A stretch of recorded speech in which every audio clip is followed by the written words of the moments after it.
Morning, everyone. Once again, for Art Conversation, we have another wonderful personality straight from London, UK. And we have with us Professor Helen Nicholson. Welcome, Helen. Thank you very much. It's delightful to be talking to you. Yeah. I'll just quickly introduce Helen works at Royal Holloway, University of London, as a professor of theatre and performance, a wonderful teacher and researcher who wrote several brilliant books. She's also awarded for her work by American Alliance of Theatre and Education and Tapra Editing Prize. She's a fellow of the Higher Education Academy, fellow of the Royal Society of Arts, associate fellow of Homerton College and University of Cambridge, and also a visiting professor at the University of Stockholm. Whew, Helen, that's a wonderful introduction, and good to. Well, that's very embarrassing. Thank you.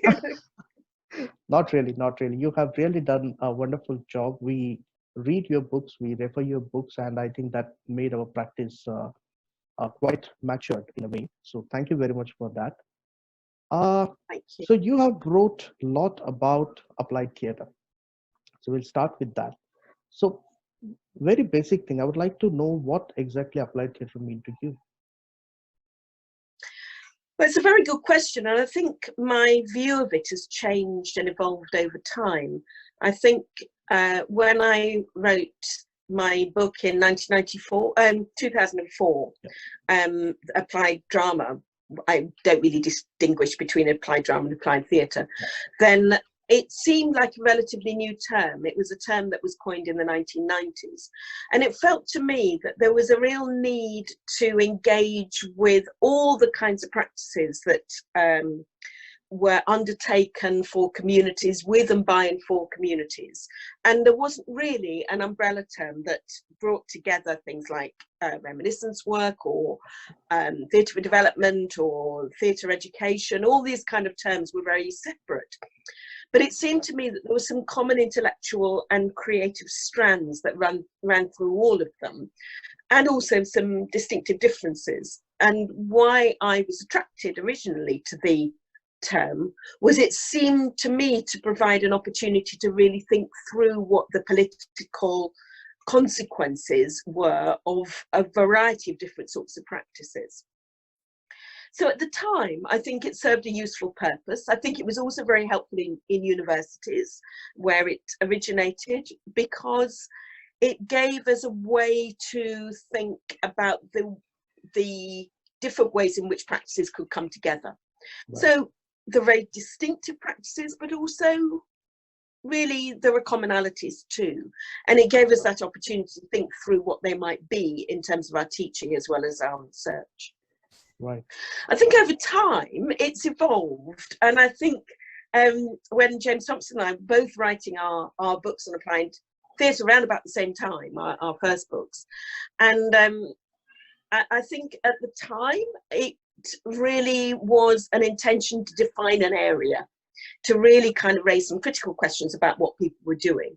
I think over time it's evolved. It's coming up for 20 years since that work was done, and I think quite rightly it's been opened out and critiqued and professionalized, and there are all sorts of multiple meanings of the term now. But for me, I think it still has its usefulness, and people still seem to want to use it, but I would perhaps raise caution about it in some ways now. Okay, so that's more like validating your own practice. Yeah, it was, I think there was, for me, there was a very straightforward linear cause and effect narrative that came out of a lot of the practices that I witnessed and have witnessed over the last 15, 20 years, right. In that often it's driven by funders, and people evaluate to say, we went into this community, we did this work, and all this, they were transformed, the lives that were improved, and all the rest of it. And undoubtedly that happens. But I think to say that it's a very straightforward linear process is to miss the complexity of what theatre and the arts are about. And Right. they are much more messy and relational and complex than that linear narrative might imply. Right. Uh, Whatever books you have written, you have wrote on different aspects, starting from performance, then application of it, a bit of a theory, investigating a lot of ideas also. So, how do you look at it? Applied theater more as a practice or as a pedagogy? Well, I would never use the term applied theatre practitioner. I don't think such a thing exists. Okay. I think there are theatre makers who apply theatre to particular social, cultural, institutional challenges, but I wouldn't suggest that there is a package or a toolkit of arts practices that you can put on like a backpack and take everywhere and apply to different contexts. I'm more interested in the way in which theatre makers find inventive and creative ways to engage with different people in different settings and in different contexts. Right. What the applied bit is for me is the application of theatre and performance to community settings, not in itself a set of practices. Mm-hmm. And the reason for that, I think, is that as soon as we get a fixed set of practices, we lose the art form. Yeah. As soon as we say, right, we're now going to be doing these set of practices, this toolkit, then we forget that there is an art form attached to it, and that the art form is about being alive in the moment, being spontaneous, being able to improvise, having a body of knowledge that you can work with, which is actually rather different from having a set of games or toolkits that can be applied in any context. All right. Yeah. So I'll just put something over here, and you can correct me if I'm wrong. So, would you like to say it is more a conceptual process than the contextual process? I think I probably would. That's a really interesting point. I'd never say you were wrong. I think that the way in which I think about applied theatre is about questioning practices. I think the theatre bit of it, for me, can be multiple forms of theatre and performance. It might be an installation, it might be a workshop with lots of games, it might be a site-specific performance, it could be a scripted play, it could be all sorts of things. What unites them is an intention to make a difference in the world in some way, and to work with communities and not impose things on them. Yeah. So I think it's a motive, and it's a reason for doing the work, not a set of fixed practices that then get transported. Okay. Again, try to make it more simpler. Do you want to say it is not about teaching, but about exploring? Yes. All right. Great. Yes, I think the idea of applied theatre, for me, it's exploratory. It's about improvising. It's about being responsive to the environment in which you're working. It's about reciprocity. It's about relationships. Right. It's about relationality. It's about how we engage with people rather than doing things for people. Absolutely. It's about listening in a really radical, deep way. It's about listening with your body. It's about listening intellectually, and it's about always being alert, if you like, to new possibilities. Right. So I don't think it's a fixed way of doing things, but I think there are I think to be exploratory is a really good way of putting it. Yes. Okay, great. So you did this project called Values of Applied Theatre, and the outcome of it is a very beautiful book you have written, Applied Drama, The Gift of Theatre. So thank you. After like 15 years now, how do you look at it? How one should look at the area of applied theatre? Like, what were the discoveries? And if somebody is coming, a very new person coming into this area wants to work, how they should look at it? I think That's a really good question. How would a young person look at it? I think somebody coming new to the field, one of the most important things that they can do is really question why they want to do the work. Why do they want to work with particular communities? What can they learn about that setting? What can they learn about people's lives before they engage with the work? So, for example, I heard about a really beautiful project working with old people in care homes. And obviously one of the issues that is very current here is increasing numbers of people living in care homes with dementia and often quite isolated from their families and needing constant care. Right. And the care can be quite functional. And where the artists come in is to bring the joy and the excitement and the stimulus into their lives. And I've been working in this area for some time. And one of the things that I always say to people is go and experience it. Just see how people live before you jump in saying, I'm going to change it. Work with what's there. See what is already rich within that community. Really listen, engage, and then work very gently to try and find out how you can make a difference to lives, rather than kind of charging in, I am an artist and I'm now going to create all this wonderful stuff that you will enjoy. You know, there's take time. Right. I think that's what I would say.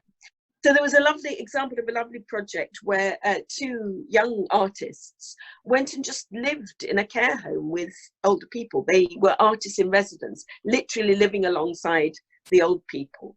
And the first thing they did on the first night, or very early on, was they said, the residents said, well, we never really have much fun and we have to go to bed early. Can we stay up a bit later and have a party? So they went out and got food for a party, and everybody came together and had a party.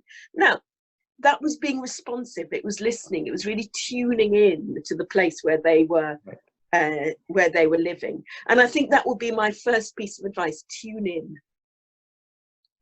Okay. So getting along with the stakeholders that you're working with, that is one thing. Okay. Yes. Alongside, I'm getting on some practical viewpoints. It's a very time-consuming process when you actually want to get engaged with the community and you're talking about transformation, right? Yeah. The world is it's on a different kind of narrative nowadays. All right, and there is no possible funding available for such things. When somebody wants to get into this kind of work, how do they develop this entrepreneurship spirit of creating their own work and managing all these things, considering that they really want to make some difference with their work? It's a really difficult question to answer, because I think the implication of your question is absolutely right, that change happens cumulatively. It takes time. Yeah. And we know that from learning. Learning is iterative, it's spiral. You don't just learn one thing and then if you don't practice it, then you forget it. We all develop incrementally. And I think the problem often is short-term funding streams that don't allow people to really do what I was saying earlier about becoming attuned to a place, to the communities, to the participants. They're expected to come in, deliver, evaluate, say it was great, right, and off you go to the next one. And I think there's a job of work that those of us who do research can do, to talk to funders and to explain to them that this does take time. One of the projects that I did with, I'm going back to the dementia project actually because it's just on my mind, is we demonstrated through really careful psychological mapping that the quality of life of the people improved incrementally over weeks. Okay. So it wasn't a quick fix. You couldn't just go in and run a 3-hour workshop and people's quality of life or mood would improve. Right. Gradually, they got used to it and they improved. And that evidence base gave the artists something to really work with the funders, because they said, well, we can't go in and just do a 5-week project because you'll only get a quarter of the benefit. We need to have a 20-week project. And that's where I think as researchers, we do well to work with the scientists and the social scientists, who will not only offer kind of key insights like that, but they'll offer really valuable evidence that people can take to funders that will allow us as artists to work more incrementally and over time. And I think I would rather see people work in depth over a longer period of time and then move on to another community or organization or whatever, than try to do too much and rush around doing a little everywhere. Because those people whose lives get changed more profoundly will influence other people. You know, there will be a virus. But those people who perhaps just experience a couple of hours and then it's gone, I think it actually only makes a tiny dent. So I think we need to be careful. I think the answer to your question, I would say, is we need to work in an interdisciplinary way as researchers to give the kind of evidence that people need. It needs to be more than the supposition of artists and arts academics like me, who will say, yes, this needs to happen. We need to demonstrate in other ways too. Right. Well, I think I was really not looking at a particular answer for this, because the question is very critical in that sense. But that is what is exactly happening. Like when you want to work with some school for a longer duration, there are challenges of getting a working hours, then holidays, examinations, a lot of, again, interest of parents also, that also need to be Yes. negotiated well in advance, and having a clear dialogue with them, because everyone wants to know what will going to happen at the end. And the beauty of applied Yes. theatre, you cannot tell them at day one, right? Yeah. And I think we live in such a target-driven culture. Yeah. Everything is based on realizing and meeting targets. Correct. And that is to the detriment of life, actually, in many ways, because life doesn't work like that. You don't necessarily succeed emotionally, spiritually, in any other way by meeting targets. Absolutely. And delivering things to meet targets. Life isn't about that. And I think within this terrible, awful situation where we're finding ourselves in now, I think one of the things we are all doing is reassessing what really matters in life. Right. And you know, the basics in life are really important, that everybody has access to home and clean water and so on, and that relationships can be built and sustained over time. And I think people are really taking time to assess that at the minute. So I don't know what will come out of the current lockdown, but maybe we will all emerge just a little bit wiser. Right. Well, we all hope for the same. Okay. We'll be changed for sure. Yeah. We have to. That's a very Yes. alarming time nowadays, and if we haven't changed that, it will going to be a miracle that we cannot see. Okay. Yeah, exactly. Yeah. So you have done a project called Public Acts. Yes. Right. So would you like to I think your smile says that you want to talk about it. This is really interesting, because this is a project that was set up by the National Theatre in London. Now, the National Theatre is an iconic theatre which exists in the centre of London, on London's South Bank, in the Cultural Quarter, really. But also its education programme, its learning programme, spreads out nationally. Now, they have a relatively new artistic director, Rufus Norris, and he recognised that the National of National Theatre was only actually a very small part of the nation. Mm-hmm. And what he wanted to do was to engage more people in making theatre as well as seeing theatre. So they set up a programme called Public Acts, which is based loosely on a sister project in New York, Public Works. Yeah. And Public Acts first year worked in London, 2 years worked in London with community groups. So people who are engaged in making a difference to people's lives. So people who work with the homeless, people who work with children in care, people who work with people who experience childhood trauma, a range of different charities like that. And they embedded artists in these charities for a period of about 8-9 months. Really working intensively, and that was a really good example, I think, of tuning in to the needs of the partners. Right. So they didn't go in going, they really didn't, and I watched this and I was quite skeptical because I thought they might, but they didn't go in going, we are the National Theatre, we are now going to bring our wonderful drama workshops to you. They really listened to what the charities wanted them to do. There might be health charities, so they worked with the kind of agendas that the charities were setting up and working with. And they also acknowledged as artists that it was actually the charities that were making a difference there to these people's lives. They were working with them over the long term. Right. What they could do was enhance that process and give it another dimension.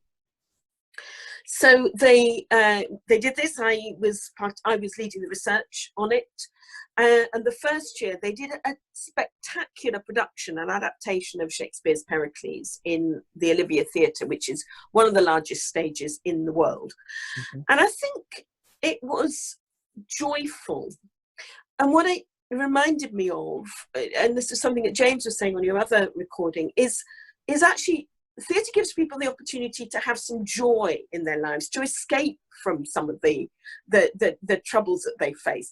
True. To really, and you could feel it in rehearsals. There was dancing, there was singing, there was a real sense of joyfulness, and people finding the opportunity to really find something new in themselves that wasn't about their pasts or their experience, but it was about the here and now and finding something magical in that moment.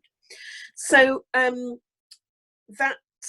then the second year, it went to another of the London theatres, the Queen's Theatre, Hornchurch, where they did a brilliant and beautiful job working again with the same people, but bringing together a production of As You Like It.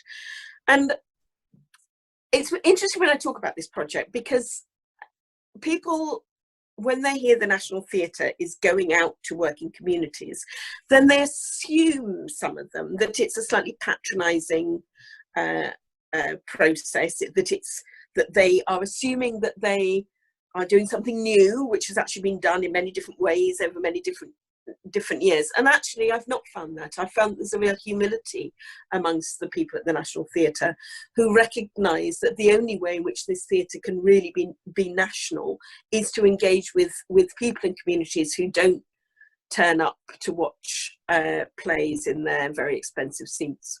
True. I think I was about to ask about how to increase the public participation, but you have already discussed a lot about it. And I think that more and more efforts need to be taken with this premier organizations in each country, including India. We have National School of Drama, and they need to take out these efforts to reach out to tier 2, tier 3 cities where theatre is not reached out in that sense.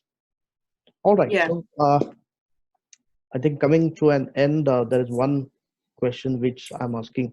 Yeah. Can you hear me? Hello. I can't hear you. Can you hear me? Yeah, I can. Can you hear me now? Sound's gone. Sound is gone.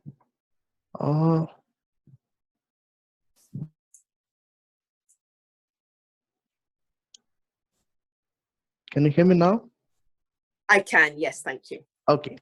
So I was just coming to an end question, which I like to ask to all of those who are in the area of applied theater, either teaching, working, doing research, and a lot of things. What do you think? What is the future of applied theater? I think that's a really good question. I don't think there's one answer to that. I think there will be different approaches to applied theatre in different places. I think there will be a blurring of the lines between the theatre and applied theatre. I think in the UK, I'm seeing pretty much all the major theatres wanting to engage in this kind of work. Right. So it's becoming more mainstream. Where applied theatre started, I think, or the umbrella term began to be used, was because all these different practices felt a little bit marginal, and they're now becoming much more mainstream. Theatres are really beginning to engage with communities in all kinds of different ways, and that might be through different forms of technology or different sorts of immersive theatre, as well as the kind of public acts programme that I've just described. So I think there will be more attention by the mainstream theatre professionals to the kind of work that we've been doing. I think the other thing that may happen, and it's difficult to predict, is that we become more conscious of the local in our work. Mm-hmm. I think over the last few years, then there has been a greater consciousness of what's in our neighbourhood and how we can support locally our communities, and particularly for Westerners who, you know, had a habit of doing work in developing countries and in the global south. Some of it welcome, some of it less so, I'd say. I think the climate change, I think the way in which we are thinking more about the problems, the power relations of that kind of work, I think there will be more and more locally based work, and people really engaging with the people that are in their local communities and in their regions, rather than rushing across the world trying to empower and transform other people. Right. I think that's so. You know, I think the kind of the younger generation, their shift towards consuming less, flying less, will have an impact. Right. And what I hope is that we are able to continue these international dialogues, such as this lovely conversation that you very kindly set up here. But there will be travel. Of course there'll be travel. Travel can be a very important way of sharing ideas. But that also we reconnect with what is local, what is sustainable, and make sure that our practice is something that is always for the good of the planet as well as the good of the people. Right. I think I could hear a lot of sense of hope and positivity in what you're talking. Just at the last, wanted to know, what do you think, what need to do? This practice is very important. The application of theater in schools and different kind of community settings, prisons, even corporate and industries is very important. What do you think, what efforts need to be taken to take it across? I think you're absolutely right that applied theatre is a really important way of people engaging in all kinds of different contexts. So if it's about corporate change and culture changes in organisations, then theatre can really enable people to engage with the questions that really matter to them. And this is more than just setting targets. It's about really encouraging people to care about the work that they do.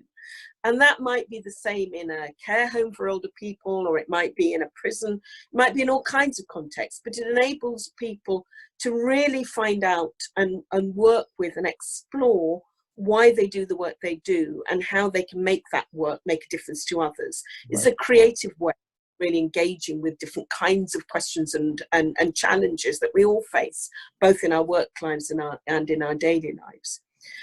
So I think one of the things that applied theatre can do is to really take time in each of those different settings to learn about the settings, whether it's a school or a prison or a care home or a corporate setting, because each of those situations is different.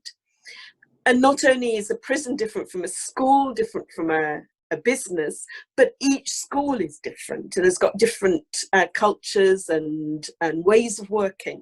Right. And in order for applied theatre to really engage and to encourage young people, let's say, to think creatively and to imagine the world to be all kinds of different places, then that takes time. And that's where theatre practitioners working alongside and in an organisation, a very deep way, can really make a difference. That's wonderful. I can imagine that in a couple of years, we can see theater everywhere, including schools, on roads, parks, old age homes, you name it, and we can see it. And I hope that need to happen, that should happen. The theater need to come out from a proscenium theater, and it should go to the people, to their place, right? Yeah. I think on Yes, that, absolutely. that's a very positive note, and we can stop here. Of course, we will continue doing a lot of dialogues in coming days, but as of now, we'll stop here. And I really want to thank you for your time and your exchange. Uh, Again, I think you're coming up with some book now. Am I writing anything at the minute? Yeah. Not at the moment. I've Okay. got some ideas for the kind of the answer to your last question is Right. you know, what's the future? So we'll see. Watch this space. Okay, that's wonderful. So we'll wait for it, and I'm sure that it will be as amazing as your other books are. But Helen, Well, thank you very yeah. much for being here today. Thank you very much for your time, and Thank you. It's been an absolute joy and a real pleasure. And thank you very, very much. And thank you for all your inspirational work too. right. Thank you very much, and stay safe. Don't roam around. Stay safe. Yeah. Okay. Okay. Thank you. Good luck to your work. Bye bye. And to you. Bye Bye bye. bye.